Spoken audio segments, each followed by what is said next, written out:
Yo, my peoples, what's up?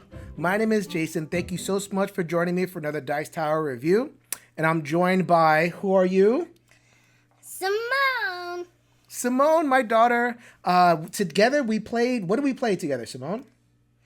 Kim Joy's Magic Baking Game. Kim Joy's Magic Baking Game, a cooperative card game for 2 to 4 players from Skybound Games. There we go. You want to look at the camera right over there? There you go. I'll show you how it plays, and then we'll come back and tell you what we think. So without further ado, let's go to the videotape. Before I get to gameplay at the table, here is the packaging. You see it is, this is for the deluxe edition anyway. I believe this will be available in retail. You get the Kim Joy's Magic Bakery. Looks like an oven with the burners and everything. How adorable is that? So then we will open it up, take out some of this wrapping, and of course you have the game. Gotta have the game. We'll show you that in a second. You also get this snazzy apron with one of the characters in the game.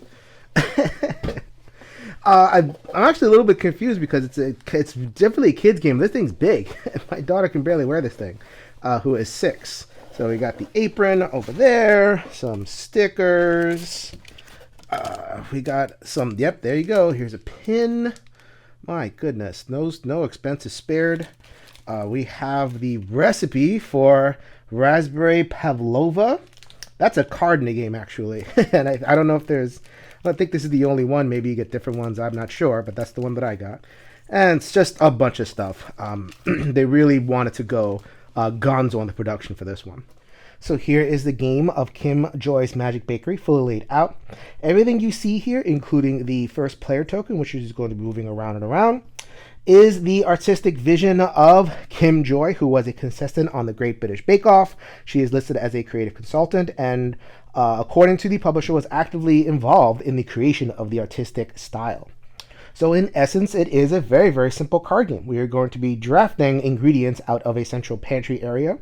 We are going to be creating these layers of ingredients over there, and then we are going to be satisfying customers. This is the core of the game, is satisfying the customers. There are always going to be 7 cards in this deck, and they are going to be of varying difficulty, 1, 2, 3. That will depend on the complication of the thing that you are trying to make. Each scenario, this is a scenario-based game. I'll show you the scenarios in a second, but this is the important one. Will tell you what you need for bronze, silver, and gold. Come on now, go for the gold every time. I'm playing a 2-player game, so the deck is a little bit easier. If I was playing up to 3, 4, and 5, this would be a little bit more difficult, more higher number characters, but it always is 7 customers in the pile to satisfy. All right, so I am going to decide whether I want to satisfy which customer. This one is easy. They don't need me to bake anything. They just want raw ingredients to make the raspberry pavlova. So then it needs sugar. I already have the sugar, and I have other items in the pantry. So I am going to draft for 1, and then I'm going to draft. What else do I need? I need eggs. There you go. So imagine you are going to your magic pantry. You're picking out ingredients. You are throwing it in the oven, and then you are satisfying the customer. That would go into your score pile. But let's say, go ahead and rewind that one a little bit. Let's say I wanted to satisfy this more complicated customer. And I'll just focus on the top row for now. We have cream. I'll just say cream. Fruit and a pastry. That is going to require some coordination. Good thing this is a cooperative game. All right, so I think this character is going to focus on the pastry. They look and they see it requires butter and flour. So then they would bake the butter and the flour, or cash that in and get a pastry. These are static. They don't go anywhere, and they're the same copy of the 6 layers. And then, because I want this person to do the cash in, I would go ahead and give that to them as an action. And then the third action could be draft a card for preparation for next round. That's a good thing to do. Always be prepared for the next customers that are coming. So now I want to satisfy this. So my wife family is from Haiti, speaks fluent French, is a baker, told me 10 times how to pronounce this, and I have no idea. Oops. Anyway, so going to make them some cream. So what do I have? I have butter, eggs. Oh, look at that. I need to draft the sugar. I don't have it on hand. So that was one action. I was drafting. Two actions is to get my creme. But I noticed that I don't have the ingredient that I need. So as a final option for my turn, I can throw out everything in here and just deal myself some more cards. So did I get the fruit? No! If your family member is a baker, they're going to have that experience of, I can't find it! They're going to go away. No! At the end of the round, they are going to move down and we're going to get a new customer. If they proceed past this third row, they're going to leave and be unsatisfied. So you're going to want to not happen very often. With a little bit of coordination, you'll be fine. All right, so I did show you the scenario card. Here's scenario 3, a 0. Stop. Don't shuffle these cards. I dare you. Anyway, let's get out of here. So then scenario 1 is the cat. And all these scenarios just add a little wrinkle, a little rule to what's going on. So in scenario 1, your cat is going to be laying on top of the layers, and you have an extra action to be like, shoot. Shoot. Okay? You may have noticed that on some of the characters, there's a star here. If you satisfy that condition, and it's scenario specific, you'll be able to do a better thing. So then when I satisfy this condition, I'd be able to move the cat wherever I want. Get out. And then each scenario is going to have a different condition to satisfy. In scenario 2, the mice have gotten into the pantry, and then all these will be face down, so there'll be a little bit of a mystery. Scenario 3, the fox has stole all the eggs, so you have to satisfy a special condition to get some eggs. And on to scenario 10, the birthday cake. Yummy! So that was Kim Joy's Magic Bakery at the table. Before I get back to my daughter, I wanted to share some thoughts about how it felt as an adult playing this game. It's super simple. In a way, it's almost simpler than like a Uno or something else. Everything is right there. The layer cards, the pastry and the jam, that's all stable and it's all right there. And what's in the pantry, those ingredient cards, they're either there or they're not.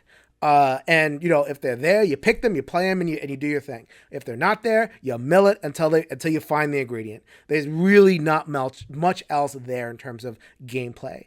So, I think that if you're playing with people who are used to kind of center of the hobby games like a Ticket to Ride or a Pandemic, then there's not going to be too much there in terms of intellectual challenge and gripping you with obstacles and overcoming them.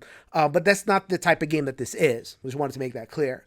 This is definitely a game for children. You'll hear that in just a second. It's also a game for non-gamers. Completely a game to lay down if even a Ticket to Ride or something like that is too complex for them, but you want to grip them with a really interesting theme. Kim Joy, people know Kim Joy from the Great British Bake Off, or someone who is not aware of that show, but they bake or they cook, or like my wife is not a gamer at all, zero. But she will sit down and play a game of this with me and my daughter. She probably won't play a game with this just alone because, she sees through what you have to do. And it's like, okay, milling cards. That's basically the game. But with our daughter present, then it was a very, very cool family time. The scenarios mix things up a little bit. It adds randomness. It adds an extra obstacle. So now you have another thing to overcome to get your cards. I didn't feel like there was, I don't know. Like, I don't want to like kind of go down that path too much of like, oh, this is a gamer's game. It's a total family weight game, kids game, that kind of thing. While my kid is young and while my wife is willing to kind of play with us, it's absolutely going to stick around in my collection. But, that's just me. Let me tell you what my 6-year-old daughter thinks so that you can make the conclusions of your own from there. So that was Kim Joy's Magic Bakery. Simone, what did you think? Did you like the game? Yes. Yeah? What did you like about the game the most?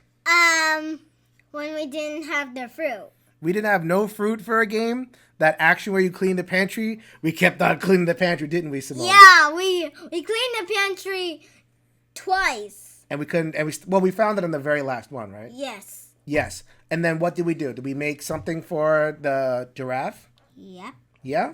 We made something for the giraffe, didn't we? And we did a good job? So what do you think about the pictures? Do you like the pictures in the game? Yeah? What do you like about the pictures? Which one do you like? Do you like Kim Joy? Yeah, what do you like about her? She's holding these. Oh, she's holding cake or something like that. Isn't that cool? And then we have some other pictures. We have giraffe and we have llamas. And do you enjoy that? Yeah? You're supposed to talk for the camera. You know that, Simone, right? Yeah. Yes. So what did you like most? Which animal did you like the most? I like the giraffe. Okay. Is it a game you want to play again? Yes. Yes. Do you want to play? Do you want to play again and again with mommy? Yeah. Well, there you go, right there. There's nothing really more to say. If your child wants to play it again and again, then we're gonna have to give it a kid-approved seal. Go point right there, Simone. Ah, there you go. You take our word for it. Kid-approved. It's a solid game. There's nothing really more to say about that. So I think that we're done. Are we done? So what do you say when we're done? You say bye. Bye. Bye.